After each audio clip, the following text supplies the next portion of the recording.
अगर आप रोज डीएम्स लिख रहे हो, प्रपोजल्स भेज रहे हो, बट फिर भी आपको क्लाइंट्स नहीं मिल रहे हैं, तो मैं क्लियरली बोलता हूँ कि प्रॉब्लम आपके एफर्ट्स में नहीं है, प्रॉब्लम आपके सिस्टम में है। प्रॉब्लम उस तरीके में है जिस तरीके से आप क्लाइंट्स को रीच आउट कर रहे हो। प्रॉब्लम ये है कि आप एक गलत गेम खेल रहे हो, और आज के इस वीडियो में आपको सही गेम दिखाऊंगा, एक कंप्लीट क्लाइंट एक्विजिशन सिस्टम जो कि आपके फ्रीलांसिंग करियर को लक से एक एक्चुअल सिस्टम में कन्वर्ट कर देता है। मैं भी ऑलमोस्ट पिछले 6 सालों से फ्रीलांसिंग कर रहा हूँ और मैंने बहुत सारे लोगों के साथ काम किया हुआ है, और अपने इस पूरे एक्सपीरियंस के बेसिस पे मुझे पता है कि वो फीलिंग कैसी होती है। आप फाइवर, अपवर्क पे बिड डाल रहे हो, अप्लाई कर रहे हो, कोई रिप्लाई नहीं आ रहा। आप लिंक्डइन, इंस्टाग्राम पे डीएम कर रहे हो, ट्विटर पे रीच आउट कर रहे हो, लोग घोस्ट कर रहे हैं। कभी 1-2 क्लाइंट मिल जाते हैं रैंडमली, फिर वो भी चले जाते हैं, तो अगले महीने सेम फाइट में लगना पड़ता है। And I will be honest, मैं भी यही सब करता था जब मैंने अपना करियर शुरू किया था। तो मैंने फाइवर पे, अपवर्क पे और बहुत सारे ऐसे पोर्टल्स जो कि फ्रीलांसिंग गिग्स ऑफर करते हैं, वहाँ पे सब पे अपनी प्रोफाइल बनाई, वहाँ पे सब पे रीच आउट करना स्टार्ट किया, अलग अलग जगह बिड्स लगाना स्टार्ट किया। अपनी प्रोफाइल को कैसे बेटर तरीके से हम ऑप्टिमाइज कर सकते हैं जिससे कि क्लाइंट्स लेके आ पाए, वो सब कुछ मैंने भी किया। धीरे धीरे करके मुझे भी समझ आने लगा कि क्लाइंट एक्विजिशन रैंडम नहीं होता है, ये कोई लक नहीं होता है, इसके लिए एक सिस्टम बिल्ड करना पड़ता है। एंड वही सिस्टम आज इस वीडियो में आप सबके साथ में शेयर करूंगा। तो अगर आप एक बिगिनर हो तो आपको क्या करना होगा, वो सारी चीज कवर करेंगे। अगर आप एक इंटरमीडिएट लेवल के फ्रीलांसर हो, अब आगे ग्रो करना चाहते हो, तो उसका रोड मैप शेयर करूंगा। एंड अगर आपने ठीक से इस सिस्टम को समझ लिया और फॉलो करना स्टार्ट किया, तो आपकी फ्रीलांसिंग जर्नी भी प्रिडिक्टेबल हो जाएगी। एंड इसलिए बिना टाइम वेस्ट किए इस पे स्टार्ट करते हैं। मोस्टली हमारा क्लाइंट एक्विजिशन स्ट्रेटजी फेल क्यों हो जाती है? ज्यादातर फ्रीलांसर्स एक कॉमन मिस्टेक करते हैं, वो रैंडम एक्शंस लेते हैं। कोई सिस्टम नहीं, कोई डेली पाइपलाइंस नहीं, जब मन किया डीएम भेज दिया, जब मन किया एक ईमेल भेज दिया, जब मन किया फाइवर, अपवर्क पे थोड़ा सा प्रोफाइल को एनहांस कर लिया या ऑप्टिमाइज कर लिया, या उधर कोई बिड वगैरह डाल दी। एंड इसमें प्रॉब्लम यही होती है कि जब आपका प्रोसेस रैंडम होता है तो उसके रिजल्ट्स भी रैंडम होते हैं। कभी आपको कोई क्लाइंट मिल जाएगा, बट वो प्रेडिक्टेबिलिटी नहीं आ पाती है, उस पर आप पूरी तरीके से डिपेंडेंट नहीं हो पाते हो। अब इसके साथ एक और मेजर ट्रैप आता है, वो है प्लेटफॉर्म डिपेंडेंसी। आपने फाइवर, अपवर्क से 2, 4, 5 क्लाइंट क्लोज भी कर लिए, उसके बेसिस पे आप फिर उस प्लेटफॉर्म पे इतना डिपेंडेंट हो जाते हो कि आपकी बाकी एक्विजिशन स्ट्रेटजी कुछ रह ही नहीं जाती है। आप फिर वेट करते रहते हो कि फाइवर पे कब अगला प्रोजेक्ट आएगा और उसके बाद आप काम स्टार्ट कर पाओगे। आप एक ऐसा सिस्टम नहीं बिल्ड कर पाते हो जिसकी वजह से आपके पास क्लाइंट्स आने लगे, जिसकी वजह से आप अपने फ्रीलांसिंग सिस्टम को ट्रैक कर पाए। आपको पता हो कि कौन सी स्ट्रेटजी काम कर रही है, क्या आपके लिए कोल्ड ईमेल से सबसे ज्यादा कन्वर्जन आ रहा है, या सोशल मीडिया के थ्रू आ रहा है, या आप जो फाइवर, अपवर्क वगैरह पे रीच आउट कर रहे हो उनके थ्रू आ रहा है। एंड इन सारी चीजों को मिला के कंक्लूजन यही निकलता है कि आप रैंडम तरीके से अपनी स्ट्रेटजी नहीं फॉलो कर सकते हैं। एंड इसलिए इसको और प्रेडिक्टेबल बनाने के लिए मैं क्लाइंट एक्विजिशन को 3 सिंपल स्टेप्स में तोड़ता हूं। पहला स्टेप आता है लीड्स, मतलब आप क्लाइंट को कहां से लेके आओगे। वो अपवर्क, फाइवर या और कोई ऐसे प्लेटफॉर्म्स हैं, वो सोशल मीडिया प्लेटफॉर्म्स हो सकते हैं, वो ईमेल वगैरह हो सकते हैं, वो आपका कंटेंट हो सकता है जिसपे आप वर्क करोगे, आप शायद अपने एड्स वगैरह रन कर सकते हो, आप रेफरल्स पे रिलाई कर सकते हो। लेकिन क्वेश्चन ये है कि आप अपने फ्रीलांसिंग करियर में किस पॉइंट पे हो, आप स्टार्ट कर रहे हो, आपको कुछ टाइम हो गया, या आप एडवांस लेवल पे पहुंच चुके हो। उसके बेसिस पे आपको ये डिसाइड करना होगा कि आप लीड के लिए कहां से सोर्सिंग करोगे। दूसरा स्टेप आता है आउटरीच, यानी आप उन क्लाइंट्स तक जो लीड्स आपने जनरेट करी हैं या सोर्स करी हैं, उन तक पहुंचोगे कैसे, क्या मैसेज उनको भेजोगे, किस तरीके से उनको रीच आउट करोगे, किस तरीके से अपनी सर्विसेज उनके सामने पिच करोगे। ज्यादातर फ्रीलांसर्स इस स्टेप पे ही सबसे ज्यादा टाइम लगाते हैं। वो आउटरीच करने में इतना बिजी हो जाते हैं, बट वो बाकी के स्टेप्स पे ध्यान नहीं देते हैं। तो क्योंकि उन्होंने गलत लीड्स सोर्स करी होती हैं, इसलिए वो आउटरीच तो करते हैं, बट उसके रिजल्ट्स उनको उतने अच्छे मिल नहीं पाते हैं। एंड इसके बाद तीसरा स्टेप जिसपे अगेन वो ज्यादा ध्यान नहीं देते हैं, वो है कन्वर्जन का। यानी जब आपकी क्लाइंट के साथ बात हो रही है तो उसको कन्वर्ट कैसे करोगे, उसको क्लोज कैसे करोगे, अपनी सर्विसेज पिच कैसे करोगे, प्राइसिंग कैसे प्रेजेंट करोगे, ट्रस्ट कैसे डेवलप करोगे। एंड जैसा मैंने बताया, ज्यादातर फ्रीलांसर्स केवल स्टेप 2 पे ध्यान देते हैं, बट फर्स्ट और थर्ड स्टेप को मिस कर जाते हैं। तो अब समझते हैं कि फ्रीलांसिंग में क्लाइंट को एक्वायर करने के कौन से 2 मेथड्स होते हैं, और आपके लिए कौन सा वाला ज्यादा सुटेबल होगा बेस्ड ऑन योर सिचुएशन। एक मेथड होता है आउटबाउंड मेथड, एक मेथड होता है इनबाउंड मेथड। आउटबाउंड में आप रीच आउट करते हो क्लाइंट को, आप उन तक पहुंचने की कोशिश करते हो और उसके बाद अपनी सर्विसेज वगैरह पिच करते हो। और इनबाउंड मेथड में आप एक ऐसा सिस्टम बिल्ड करते हो जहां से क्लाइंट आपको रीच आउट करते हैं कि उनको ये काम करवाना है, आप कर सकते हो कि नहीं, आप इस काम को, इस प्रोजेक्ट को पिक कर सकते हो कि नहीं। आप जब कोल्ड ईमेल्स वगैरह कर रहे होते हो, सोशल मीडिया पे रीच आउट कर रहे होते हो, फ्रीलांसिंग प्लेटफॉर्म्स के थ्रू रीच आउट कर रहे होते हो, या अपने एड्स वगैरह चला के रीच आउट कर रहे हो, तो ये सारे आउटबाउंड मेथड है। इसमें आप रीच आउट कर रहे हो, आप वो फाइट मार रहे हो क्लाइंट तक पहुंचने की। बट जब आप अपना कंटेंट बना रहे हो, आप उसको सोशल मीडिया पे शेयर कर रहे हो, अपने काम के बारे में लोगों को बता रहे हो, अपने टेस्टिमोनियल्स लोगों के साथ शेयर कर रहे हो, वो एक इनबाउंड मेथड है। क्योंकि वो जिस भी लोगों के पास जाएगा उसके बेसिस पे शायद कुछ लोगों को जिनको आपके साथ काम करना होगा वो आपको रीच आउट करेंगे। जब आप अपने करियर में स्टार्ट कर रहे होते हो, यानी आप बिगिनर होते हो, तो आपके लिए आउटबाउंड मेथड पे फोकस करना ज्यादा इंपॉर्टेंट इंपॉर्टेंट होता है and I am telling this very clearly to you. इसमें कुछ भी गलत नहीं है। जब आप शुरू कर रहे होते हो तो आपका पोर्टफोलियो वीक होता है, लोग आपको जानते नहीं है, आपने कितना अच्छा काम किया हुआ है उसके बारे में उन्हें कोई आइडिया नहीं होता, इसलिए आपको रीच आउट करना होता है लोगों को, आपको बताना होता है अपने काम के बारे में, आपको अपनी सर्विसेज के बारे में पिच करना होता है, आपको उनको कन्विंस करना होता है कि वो प्रोजेक्ट जिसके लिए वो कोई फ्रीलांसर ढूंढ रहे हैं वो आप बेटर तरीके से हैंडल कर सकते हो। इसलिए फ्रीलांसिंग प्लेटफॉर्म्स पे प्रोफाइल बनाना, कोल्ड डीएम्स भेजना, डायरेक्टली रीच आउट करना, वो सारी चीजें आपको करनी पड़ेंगी। लेकिन प्रॉब्लम तब होती है जब 1, 2, 3 साल के बाद भी आप सी सिस्टम में फंस के रह जाते हो, स्टक हो जाते हो। आप हर महीने क्लाइंट्स हंट करते हो, 1-2 क्लाइंट मिलते हैं, उनके साथ काम करते हो, उसके बाद अगेन उनका काम खत्म हो जाता है, आप फिर से क्लाइंट हंट करना स्टार्ट करते हो, नए प्रोजेक्ट्स पिक करना स्टार्ट करते हो। 2-3 साल के बाद भी इसी जगह पे स्टक रहने से आप फ्रीलांसिंग को एक सर्वाइवल गेम की तरीके खेल रहे हो, एक ग्रोथ गेम की तरीके नहीं। फ्रीलांसिंग में सर्वाइवल आउटबाउंड से होता है बट ग्रोथ जो होती है वो इनबाउंड से ही आ पाती है। एंड ये शिफ्ट आपको अपने माइंडसेट में लाना होगा। जब आप स्टार्ट कर रहे होते हो, आउटबाउंड मेथड को फॉलो कर रहे होते हो,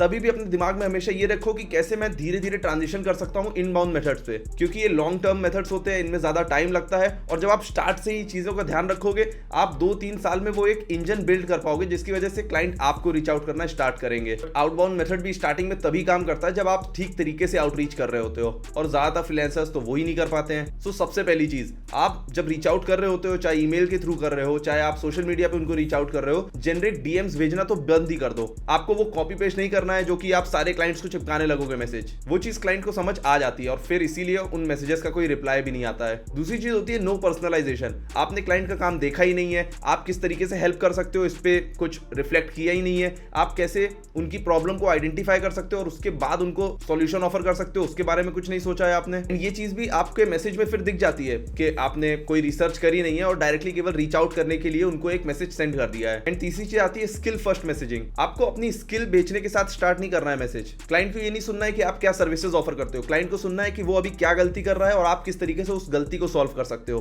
तो उसको गलतियां बताने से स्टार्ट करो, उसको बताओ कि आप ये चीजें अगर इंप्रूव करोगे तो आपको बेटर रिजल्ट्स मिल सकते हैं और मैं इन चीजों में इंप्रूव करने में आपकी हेल्प कर सकता हूं। चौथी चीज है लॉन्ग बोरिंग मैसेजेस। आप 10 लाइन का ऐसे लिख के भेजोगे तो किसी के पास भी टाइम नहीं होता है उसको पढ़ने का। आपको स्ट्रॉन्ग शॉर्ट तरीके से, क्रिस्प तरीके से अपनी बात रखनी है और वहां पे एक सीटीए देना है कि अगर ज्यादा इसमें डिटेल में बात करनी है, या अगर आप चाहते हैं कि मैं इसमें आपकी हेल्प कर सकूं, या अगर आप चाहते हैं कि मैं बेटर तरीके से आपको आपकी प्रॉब्लम्स बताऊं, तो हम एक कॉल बुक कर सकते हैं। तो ये सीटीए देना भी लास्ट में बहुत इंपॉर्टेंट है और अपने मैसेज को हमेशा शॉर्ट और क्रिस्प रखो। इस स्ट्रक्चर को फॉलो करके आप अपनी आउटरीच को सही कर सकते हो। बट इसके बाद नेक्स्ट स्टेप आती है कि जब आप अपना पोर्टफोलियो भेजते हो वहां अलग दिक्कत होती है, उससे कॉन्फिडेंस नहीं बिल्ड हो पाता है, आप कन्विंस नहीं कर पाते हो कि आप सही तरीके से उस प्रोजेक्ट को हैंडल कर भी सकते हो या नहीं, उसको भी समझते हैं। सबसे कॉमन मिस्टेक जो ज्यादा फ्रीलांसर्स करते हैं वो ये कि वो अपने पोर्टफोलियो में केवल अपने काम को दिखाते हैं। वो दिखाते हैं कि ये प्रोजेक्ट मैंने किया हुआ है, ये काम मैंने किया हुआ है, ये वीडियो मैंने बनाया हुआ है, ये वेबसाइट मैंने बनाई हुई है, ये मार्केटिंग कैंपेन मैंने रन किया हुआ है, बट वो कभी भी रिजल्ट्स नहीं बेच पाते हैं। वो कभी भी रिजल्ट्स नहीं दिखाते हैं कि ये वीडियो मैंने बनाया था और इसकी वजह से बेसिकली आपके पोर्टफोलियो को ही वो आंसर कर देना चाहिए कि आप क्या रिजल्ट्स क्लाइंट के लिए लेके आ सकते हो। उसको वो पूछना नहीं चाहिए, वो केवल आपके काम के बारे में नहीं जानना चाहता है, उस काम के बेसिस पे आप क्या रिजल्ट्स लेके आ पाए हो वो जानना चाहता है। और वो चीज जब आपका पोर्टफोलियो उसको बता देगा तो अब वो बेटर तरीके से कन्विंस हो पाएगा आपके साथ काम करने को। तो आप बिफोर और आफ्टर रिजल्ट्स दिखा सकते हो, आप प्रॉब्लम बता सकते हो कि ये प्रॉब्लम मैंने आइडेंटिफाई करी, इसको इस तरीके से मैंने स्टेप्स लिए और इस तरीके से फिर सॉल्व किया। आप एक सिंपल केस स्टडी उनको दिखा सकते हो पोर्टफोलियो में, 3-4 लाइंस में, ज्यादा उसमें भी नहीं लिखना है। इससे क्लाइंट को इंस्टेंटली ये समझ में आ जाता है कि फिर आप केवल एक सर्विस प्रोवाइडर नहीं हो, आपको केवल अपना काम करना नहीं आता है बट उस काम से एक्चुअली प्रॉब्लम्स को सॉल्व करना आता है। मैंने एक डेडिकेटेड वीडियो भी बनाई थी कि कैसे पोर्टफोलियो आप अच्छे से क्रिएट कर सकते हो, क्या चीजें आपको ध्यान में रखनी होती है, कैसे एक स्ट्रॉन्ग कन्विंसिंग पोर्टफोलियो आप बना सकते हो अपने लिए, ताकि जब आप क्लाइंट को भेजो कन्वर्जन के चांसेस जितना हो सकते हैं बढ़ जाए। अब पोर्टफोलियो स्ट्रांग हो गया है, आउटरीच आपकी सही हो गई है। अब नेक्स्ट हर्डल आता है प्लेटफॉर्म डिपेंडेंसी का। अब अपवर्क है, फाइवर है, यहाँ पे आपको स्टार्ट तो करना चाहिए। मैं डिसमिस नहीं कर रहा हूँ कि आप इन पे जाओ ही नहीं क्योंकि कंपटीशन बहुत बढ़ गया है, आप उन पे भी ट्राई करो बट पूरी तरीके से उन पे डिपेंडेंट मत हो जाओ। आपको उसके साथ में एक और इंजन बिल्ड करना पड़ेगा, चाहे आप वो सोशल मीडिया के थ्रू करोगे, चाहे आप वो अपनी एड्स वगैरह मार्केटिंग के थ्रू करोगे, चाहे आप वो लोकली लोगों के पास जाके उनको अपनी सर्विसेज पिच करोगे। बट एक सब्स्टिट्यूट एक्विजिशन इंजन होना भी बहुत जरूरी है, क्योंकि प्लेटफॉर्म में हमेशा प्राइसिंग का प्रेशर होता है। आप बहुत सारे ऐसे लोगों से कंपीट कर रहे होते हो जो कि आपसे कम चार्ज कर रहे होते हैं, शायद फ्री में काम कर रहे होते हैं पहले 1-2 प्रोजेक्ट्स, एंड इससे क्लाइंट को ही लेवरेज मिल जाता है क्योंकि उसके पास इतने सारे ऑप्शन है, इतने सारे फ्रीलांसर्स है अपने प्रोजेक्ट के लिए चूज करने को। एंड अगर आपको उन प्लेटफॉर्म से प्रोजेक्ट्स आ रहे हैं तो उन पे भी ट्राई करो कि उन क्लाइंट्स को कैसे आप कन्वर्ट कर सकते हो लॉन्ग टर्म अपने साथ काम करने के लिए प्लेटफॉर्म से इंडिपेंडेंट होके, बिकॉज डायरेक्टली क्लाइंट के साथ काम करना हमेशा बेटर होता है। आप बेटर तरीके से पे आउट ले सकते हो क्योंकि आपको कोई प्लेटफॉर्म फीस वगैरह नहीं देनी है, काम पे आपका बेटर कंट्रोल हो पाएगा, प्लस एक जेन्युइन जेन्युइन वर्किंग रिलेशनशिप बन पाएगा क्लाइंट के साथ, एंड उसके चलते ही क्लाइंट आपको एक प्रोफेशनल के तरीके देख पाएगा, केवल एक फ्रीलांसिंग प्रोफाइल के तरीके नहीं। तो आप प्लेटफॉर्म यूज करना ट्राई कर सकते हो। ऑल्दो पर्सनली जब मैंने यूज किया था, मैंने कुछ टाइम उसमें लगाया, मेरे लिए वो काम नहीं कर पाया, बट आप ट्राई करो, देखो कि क्या वो आपके लिए काम करता है। अगर नहीं करता है, साथ में दूसरे एक्विजिशन इंजन बिल्ड करो। अगर करता है तो भी ट्राई करो कि उनके थ्रू क्लाइंट्स लेके आने का, लॉन्ग टर्म उनके साथ प्लेटफॉर्म इंटरडिपेंडेंट तरीके से काम करने का। अब इसके बाद एक ऐसा लेवरेज आता है जो कि ज्यादातर ऑलमोस्ट बहुत सारे लोग इग्नोर कर देते हैं, और वो होती है रेफरल्स। आपके पास अभी जो क्लाइंट्स हैं वो ही एक गोल्ड माइन है। उनके नेटवर्क में और भी ऐसे बहुत सारे लोग हैं जिनको वही सर्विसेज चाहिए जो कि आप ऑफर कर रहे हो। लेकिन प्रॉब्लम ये कि रेफरल मांगना इंडिया में फ्रीलांसर्स को आता ही नहीं। या तो वो ऑकवर्ड हो जाते हैं, उन्हें लगता है कि क्लाइंट क्या सोचेगा कि ये काम को लेने के लिए डेस्परेट हो रहा है, या वो इमेजिन करते हैं कि क्लाइंट के नॉलेज में जब कोई ऐसा बंदा आएगा तो वो खुद ही रेफर कर देंगे, हमें आगे से बोलने की क्या जरूरत है। बट क्लाइंट एक्चुअली खुद नहीं बोलता है, उसमें उसका कोई इंसेंटिव नहीं है, आपको उसके लिए आस्क करना होगा। एक सिंपल लाइन भी आप भेज सकते हो क्लाइंट को, that I really enjoyed working with you. अगर आपके नॉलेज में और कोई है जिसको ये सारी सर्विसेज चाहिए जो मैं ऑफर कर रहा हूं, तो आप प्लीज मुझे रेफर करिएगा, I be happy to pick that up. आपको ज्यादा फोर्सफुल नहीं होना है, पुशी नहीं होना है, बट इसको एक रेगुलर कॉन्वर्सेशन का हिस्सा बनाओ। कॉन्फिडेंटली, बहुत पोलाइटली आपको ये चीज आगे पेश करनी है। एंड इसको भी समझो कि रेफरल से जो क्लाइंट आते हैं वो एक्चुअली वार्म क्लाइंट्स होते हैं। उनके कन्वर्जन के चांसेस बहुत ज्यादा होते हैं, क्योंकि उन्होंने ऑलरेडी देखा होता है कि उनके नेटवर्क के ही किसी आदमी के साथ आपने काम किया हुआ है, उनके लिए रिजल्ट्स लेके आए हुए हैं, इसीलिए तो वो आगे आपको रेफर कर रहे हैं, और इसलिए ट्रस्ट वो ऑलरेडी बिल्ड होता है, और इसीलिए ऐसे क्लाइंट्स को कन्वर्ट करना ईजी भी हो जाता है। एंड अब इस सबके बाद लास्ट में एक चीज आती है जो कि आपके लॉन्ग टर्म करियर को प्रेडिक्टेबल बनाती है या और ज्यादा ग्रोथ ओरिएंटेड बनाती है, और वो है एक पर्सनल ब्रांड बिल्ड करना। आउटबाउंड में आप क्लाइंट्स को चेस कर रहे होते हो, बट इनबाउंड में क्लाइंट आपको चेस करते हैं। ये एक आइडेंटिटी शिफ्ट हो जाता है जब आप कंसिस्टेंटली अपना काम के बारे में लोगों को बताते हो, अपनी लर्निंग्स शेयर करते हो, अपने एक्सपीरियंस के बारे में बताते हो, और अपने काम की स्टोरीज लोगों के साथ शेयर करते हो,